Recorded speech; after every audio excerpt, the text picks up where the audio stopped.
Hey friends, this is Steve from the Worley Bugger, and today I am going to show you how to tie the Timbo Crane. This is a Cranefly pattern that was developed by Tim Irish.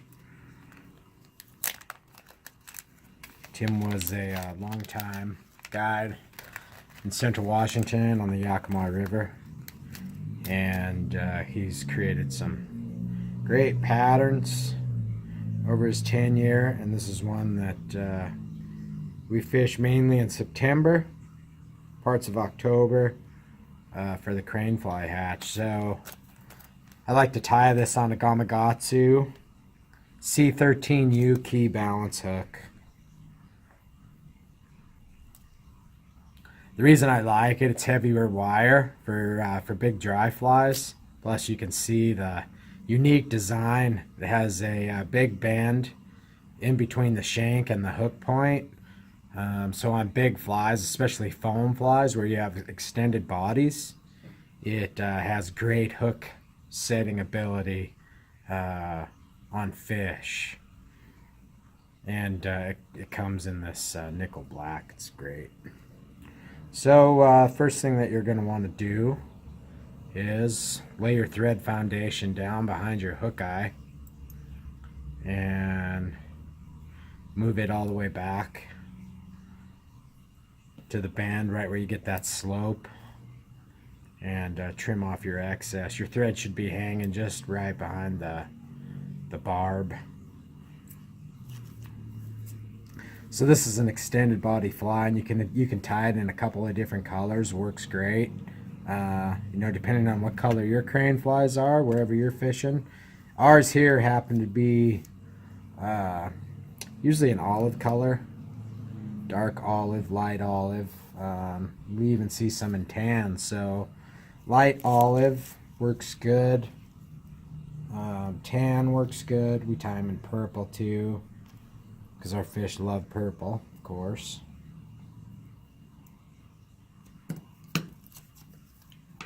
So you're going to be using some 2mm flat foam. This happens to be olive. So you'll cut a piece, a strip, about 1/8 of an inch wide. And then you're going to want to notch the very end at an angle there, creating the unique looking tail, abdomen on the Cranefly. So proportions, probably the most important thing in fly tying, correct? So you want the body of the Cranefly to be about double the length of the hook shank. So you can lay your foam up there to get a measurement, and once you're happy with where you are placing the foam, you can bind that down right in the back there. Make a couple of thread twists, and then work your thread underneath your foam to just behind the eye. Make sure you don't crowd your eye. Leave enough space there to finish off your fly and bind down the rest of the foam, so it should look like this. And then you can trim off the excess, but when you do, make sure you leave about a 1/4 of an inch hanging over the front of the eye. Okay, so once you have your foam bound to your hook, you can work your thread back, binding the rest of the middle portion of the body down. You don't have to go really tight because that foam will aid in some flotation. Okay, so next we're using a silver badger hackle. Beautiful colored hackle, whiting of course. Okay, so cut off your end pieces there and expose a stem so you can tie that in. Lay that against your shank and bind that down. Okay. Next, I like to use with my olive ones. I like to use the Nature Spirit snowshoe dubbing. As far as rabbit dubbing goes, it's a great dubbing for flotation because snowshoe rabbits, of course, their fur tends to repel water. So you want to take little small portions of this dubbing and just dub it onto your thread. And we're going to lay a dubbing base down through the abdomen portion of the fly. And really what that does is it's going to add in a little bit of flotation to our fly. So wind that up to about the center of the body. Wind your thread back and then bind that hackle down. Snip off your excess. Okay. And then a couple other thread wraps are good. This is where you can do a half hitch. That just helps strengthen your fly, keeps your fly from unwinding, coming apart, especially as you're fishing it. Okay. So next we're going to add a pair of speckled rubber legs. And you can use them to match the body. So if you're doing tan, you can do a tan black. If you're doing olive, olive black. Really whatever you want, you know, that's going to look good. And these are segmented. Okay. So here's a neat little trick for you. So take your rubber leg, center them up evenly so you have a loop on one end, lay them on the top of your cranefly body, make a couple of real light thread wraps on the top. Should look like this. Okay, so the weight of the bobbin is just hanging there, is just keeping the rubber legs in place. Then snip your loop, and then you can just manipulate your rubber legs, pull them down on this over on the sides where you want them, get them in place like this. That's alright if they're a little long right now. And then you can lay some heavier thread wraps on there, binding them to the sides. Okay, so it should look like this. Don't worry, we'll trim all the rubber legs at the end. Kind of the final touches.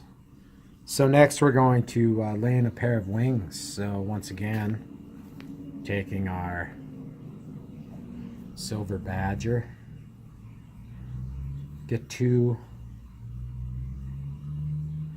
identical size hackles. Mainly the tips is what you're looking at.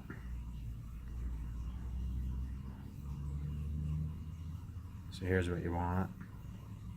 These tips are pretty even on the ends. Okay.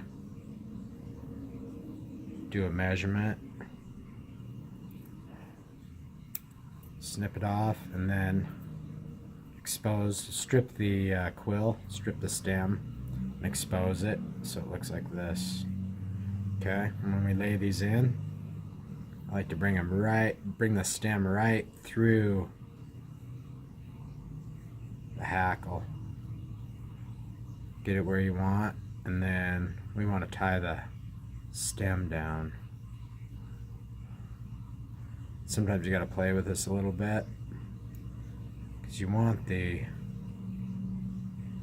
wings. The wings are, this is a silhouette fly, so you want the wings to look correctly on the fly to the fish instead of just tying them in.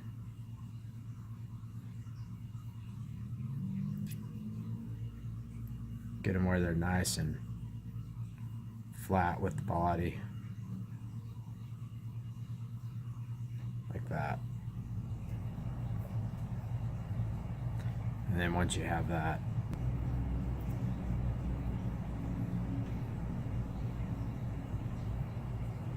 so we're going to lay our other side in now.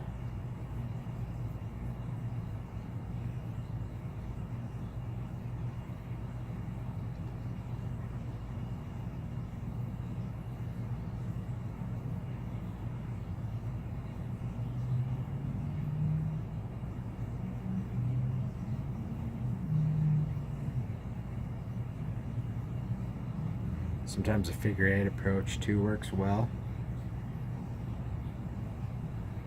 Getting them to lay right in there. Getting them splayed. So there we go, nice. And we'll lay a thread base down. You want to be able to pull on them too and make sure that they're not going to come pull out. Because if they're going to pull out at the vise, they're going to pull out when you're fishing. Better to take a little bit more time and tie a good fly than worry about how long it's taking you. So next we want to select our front hackle, which is another silver badger. Trim off the excess.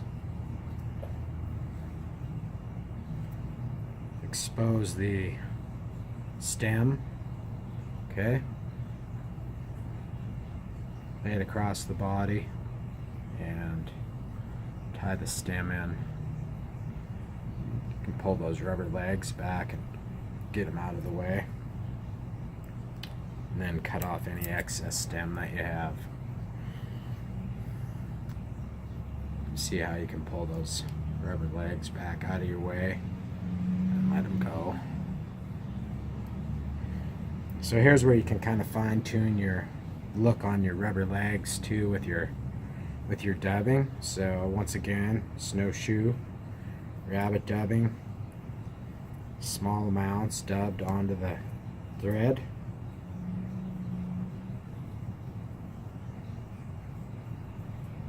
Much as you think you need. Then we want to lay another base. So as you're doing that, you can kind of figure eight them through. And what that does is it helps create that silhouette look on your fly.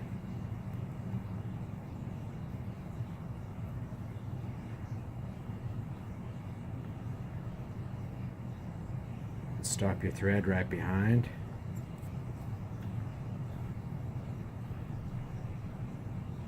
Connect your hackle plier, and we're going to wind this hackle forward.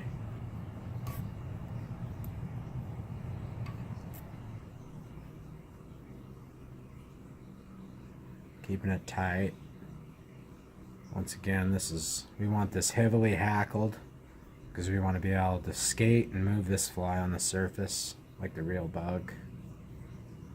Okay, you get to the eye, you can tie it off.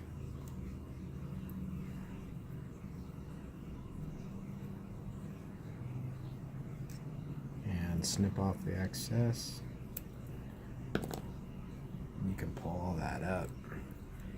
You should have some room behind the eye to layer a thread base. Okay. That kind of helps keep that foam up to push water and create a wake. And then final steps, half hitch or whip finish, whichever you like. And snip off your thread. Get all the excess out of there. Okay.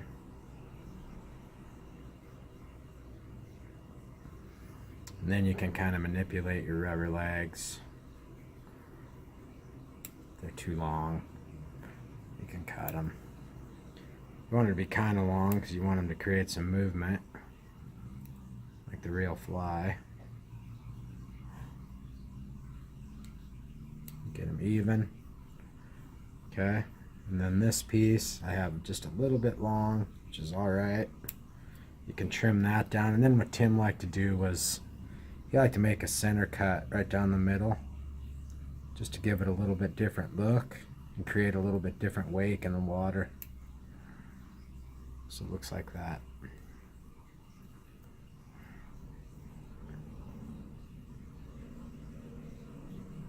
Okay.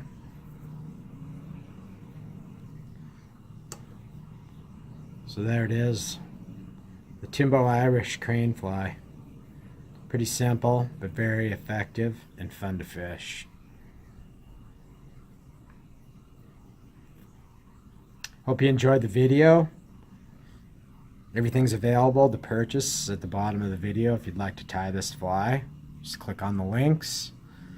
We'll package her all up for you and send it right out the door. Thanks for watching.